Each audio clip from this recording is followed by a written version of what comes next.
Hi, everyone. I'm Ayla Brown, and welcome to a very special Thanksgiving edition of the Flyover podcast.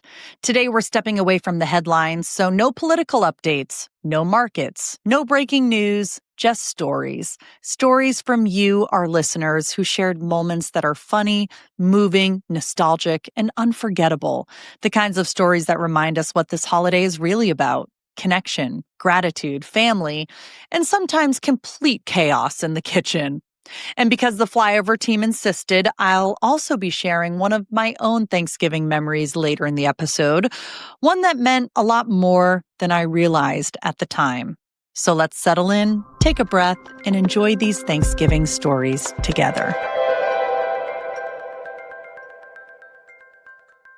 Our first story comes from Colonel Collins in Greenwood, South Carolina, and I'm going to read this exactly as he shared it because it's powerful. He wrote, quote, "I was in Iraq in support of the first rotation into the country following the invasion, which I had also taken part in. My unit was scheduled to be at the Baghdad airport facility for the Thanksgiving holiday in 2003. Upon arrival, the first thing we noticed was the presence of Secret Service personnel, something I'd never seen in a war zone before. When I went around the corner to the food line, there was President George W. Bush serving slices of turkey. When I got in front of him, he looked up and said, quote, 'Chaplain, you must have one of the hardest jobs here.' I told him it had been tough and thanked him for my turkey. He then said, quote, 'Laura and I will be praying for you, and I would really love to talk to you.' Little did I know that on February 4th, 2005, as I was lying on my bed at Walter Reed Army Medical Center following my first major injury, an 81 millimeter mortar blast 5 meters behind me, I was awakened to the shuffle of people coming in, and there to my surprise was President Bush and First Lady Laura Bush. The president pinned my citations for the award of the Bronze Star with the Combat V, Valor in Combat, and my Purple Heart on my blanket. They prayed for me, no press. Then he looked at me and said, quote, 'You look like someone I know.' I reminded him about Thanksgiving, and we talked for the next half hour." That's from Colonel Collins in Greenwood, South Carolina. You know, that story hits you right in the heart. A moment of kindness in the middle of a war zone, and then again in a hospital room. What a reminder of how small gestures can stay with someone forever. Our next story comes from Laura in Sarasota, Florida. And this one is the kind of happy accident every family ends up laughing about for decades. She says this: "When I was young, my grandpa Steve Gell was in charge of cooking the turkey. The party got going early and he had a few too many when he put the turkey in the oven. My grandma went on to check the timer to see if it popped and found that he had already put the turkey in upside down. She thought Thanksgiving would be ruined, but they took the turkey out and carved it anyway. Lo and behold, it was the best turkey they had ever eaten. And from then on, they cooked the turkey upside down. Now we know from cooking shows that the reason it was so good is that the breast side was cooking in all the fat at the bottom of the pan. A happy accident, and all our family still cooks our turkeys upside down." That is from Laura in Sarasota, Florida. You know what? I think Grandpa Steve may have been onto something. A little accidental culinary genius. Yes. And our final listener comes from C. Boyd in South Carolina. And if you've ever had too many relatives in the kitchen, this one is for you. They say, quote, "One Thanksgiving, my grandmother, mother, and 2 aunts were doing all the cooking. My mom asked my dad if he'd help make the gravy outside on the backyard barbecue range. He got it going, and things were going well until he got distracted being a host. While he was away, my grandfather came by, thought the gravy wasn't thick enough, and added some more flour. Then my uncle stopped by and decided it needed something else, so we tossed in some giblets and more flour. When my dad returned, he noticed the gravy had doubled in size. Without thinking much of it, he just poured it into a bigger pot. And that's when my grandfather passed by again, looked in the new pot, and convinced there still wasn't enough, so added more water and flour. By the time dinner was served, we had over a gallon of gravy, but it didn't go to waste. My mom sent everyone home with a jar, and the dogs happily finished the rest.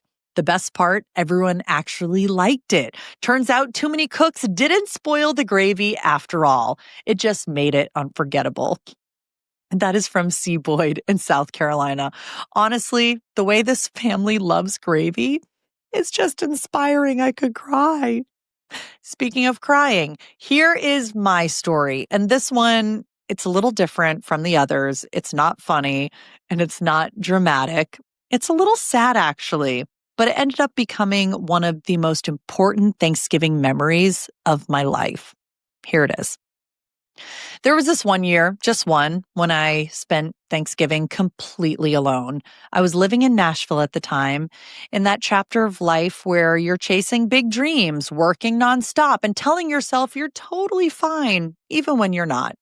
Everyone I knew had gone home and no one came to visit. Everyone's schedules were just too packed. And I didn't have the heart to tell my family how lonely I felt. So I just stayed. Okay. I was stubborn. And I didn't know anything about cooking, not a turkey, not a side dish, nothing. So I went to Whole Foods and I bought a single pre-made turkey burger. And that was my Thanksgiving dinner. Just me, a tiny apartment, and a turkey burger on a paper plate that tasted like sadness. I remember sitting there thinking, is this adulthood? Is this what being on my own is supposed to feel like? And in that moment, it felt heavy, heavier than expected. But here's the twist. That lonely Thanksgiving ended up being the only one I ever spent by myself. Because the very next year, everything changed. My family came to Nashville. I cooked my very first full Thanksgiving meal, the whole turkey, all the sides, and I even hosted friends too. And I had a home then. It was a house. It was packed. It was loud, warm, chaotic, and absolutely perfect. And I remember looking around and thinking, wow, last year I ate a sad turkey burger alone. And this year, my house is full. That was the moment that I realized how quickly life can change, how one lonely year doesn't define you, and how sometimes you need that quiet, hard moment to appreciate the years that feel overflowing with love. And I have never missed another Thanksgiving with my family ever since. So as we wrap up this Thanksgiving episode of The Flyover, I just want to say thank you. Thank you to everyone who shared a story, everyone who has listened to this podcast, who has shared it with someone that they know, who have commented when they see the news and enjoy the headlines. Thank you to everyone who's cooking, traveling, hosting, or just trying to get through the holiday with grace and maybe a little bit of sense of humor. These stories, from war zones to kitchens to quiet moments in small apartments, remind us that Thanksgiving isn't about perfection. It's about humanity. It's about the people who show up, the memories we carry, the accidents that become traditions, and the years that teach us something we didn't know we needed to learn. So from our Flyover family to yours, happy Thanksgiving. May your turkey be perfect, your gravy plentiful, and your heart full. We will see you after the holidays. Until then, thanks for flying with us.